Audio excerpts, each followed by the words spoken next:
আচ্ছা বলুন তো, রবীন্দ্রনাথ ঠাকুর কাকে মহাসাগর, কাকে লোকমাতা, কাকে ঋতুরাজ, কাকে কুইন অফ ড্যান্স, কার আবার নামকরণ করছেন হৈমন্তী?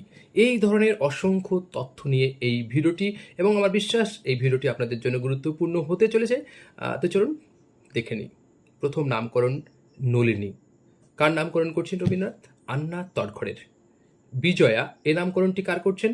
ভিক্টোরিয়া ওকাম্ফোর। মহাত্মা এ নামকরণটি রবীন্দ্রনাথ কার করেছেন? মোহনদাস করমচাঁদ গান্ধীর। নেতাজি এই নামটি উপাধি কাকে দিয়েছেন? সুভাষচন্দ্র বসুকে। সরস্বতী এই উপাধিটি রবীন্দ্রনাথ কাকে দিয়েছেন? গোপেশ্বর বন্দ্যোপাধ্যায়। এই ধরনের তথ্যগুলো আপনাদের কেমন লাগছে অবশ্যই কিন্তু কমেন্ট আকারে জানাবেন এবং অন্যদের মাঝে কিন্তু শেয়ার করবেন। চিত্রনিভা এই নামকরণটি রবীন্দ্রনাথ করছেন নিভাননী চৌধুরীর। মৃণালিনী রবীন্দ্রনাথ তার স্ত্রীর নামকরণ করছেন, অর্থাৎ ভবতারিণী দেবীর নামকরণ করেছেন। প্রশাসন বিশারদ এই উপাধিটি রবীন্দ্রনাথ কাকে দিয়েছেন? নেপাল চন্দ্র রায়কে। নোটো বিহারী এই নামটি দিয়েছিলেন রবীন্দ্রনাথ ঠাকুর প্রদ্যোৎ কুমার সেনগুপ্তের। মরিচি এই নামটি দিচ্ছেন রবীন্দ্রনাথ হিরাজি ভাই মরিশওয়ালাকে। হৈমন্তী এই নামকরণটি রবীন্দ্রনাথ দিচ্ছেন বা নামকরণটি করছেন মিস শিগ গার্ডকে।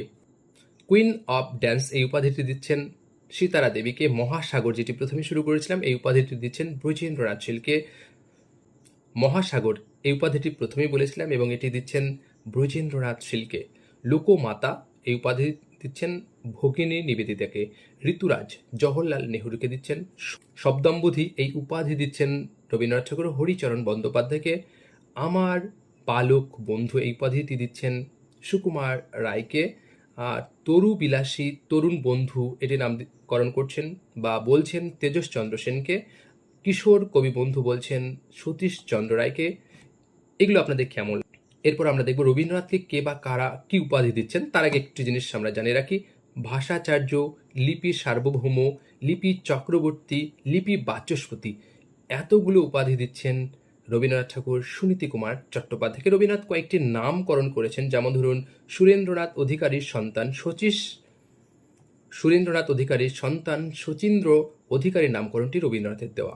অমিয় চক্রবর্তী ও হৈমন্তী দেবীর কন্যা সেমন্তী বা যার আরেকটি নাম সাদা গোলাপ, সেমন্তী মানেই সাদা গোলাপ, এই নামকরণটি কিন্তু রবীন্দ্রনাথের দেওয়া। এবার আমরা দেখার চেষ্টা করবো যে রবীন্দ্রনাথকে কে বা কারা কি উপাধি দিয়েছেন। তার আগে একটা জিনিস জানিয়ে রাখি, এত তথ্য কিন্তু একত্রে আপনারা কোথাও পাবেন না, গ্যারান্টি দিয়ে বলতে পারি। তবে হ্যাঁ, আমাদের যে আসন্ন বই রবীন্দ্র সাহিত্য তথ্যকোষ সেই বইয়ে কিন্তু পেয়ে যাবেন সমগ্র তথ্যগুলো। তার আগে আপনাদের আমি দিয়ে রাখলাম ব্রহ্মবান্ধব উপাধ্যায় রবীন্দ্রনাথকে কি উপাধি দিয়েছিলেন? বিশ্বকবি। কাজী নজরুল ইসলাম কি উপাধি দিয়েছিলেন? বিশ্বকবি সম্রাট। ক্ষিতিমোহন সেন রবীন্দ্রনাথকে দিচ্ছেন কবিগুরু। মহাত্মা গান্ধীর রবীন্দ্রনাথকে দিচ্ছেন গুরুদেব। পুরীর রাজা রবীন্দ্রনাথকে দিচ্ছেন পরম গুরু। ত্রিপুরার সরকার রবীন্দ্রনাথকে দিচ্ছেন ভারত ভাস্কর। চীন সরকার রবীন্দ্রনাথকে দিচ্ছেন চু তেন তান, যার বাংলা করলে ভারতের মেঘ মন্দ্রিত প্রভাত। অন্নদা শঙ্কর রায় রবীন্দ্রনাথকে দিচ্ছেন জীবন শিল্পী। গ্রিক সরকার রবীন্দ্রনাথকে উপাধি দিচ্ছেন commander of the order of the redeemer. British সরকার রবীন্দ্রনাথকে দিয়েছেন নাইটহুড বা স্যার, যেটি রবীন্দ্রনাথ পরবর্তীকালে বর্জন করেছেন। অধ্যাপক ফর মিকি রবীন্দ্রনাথকে বলছেন king of poets. Lord Hardings the poet laureate of Asia এই উপাধিটি দিচ্ছেন। মিস মূল রবীন্দ্রনাথকে দিচ্ছেন রবীন এডিয়ার। সুনীতি কুমার চট্টোপাধ্যায় রবীন্দ্রনাথকে উপাধি দিচ্ছেন বাকপতি, বাক্যাধীরাজ, বাক বল্লভ। আর সুধীন্দ্রনাথ দত্ত রবীন্দ্রনাথকে দিচ্ছেন আর্য প্রয়োগক্ষম কবি। আচ্ছা, আপনাদের এর মধ্যে কোনগুলো অজানা মনে হয়েছে, বা আপনাদের কাছে সত্যি কি এই ভিডিওটি অজানা ছিল? কোন কোন বিষয়গুলো আপনাদের কাছে অজানা ছিল?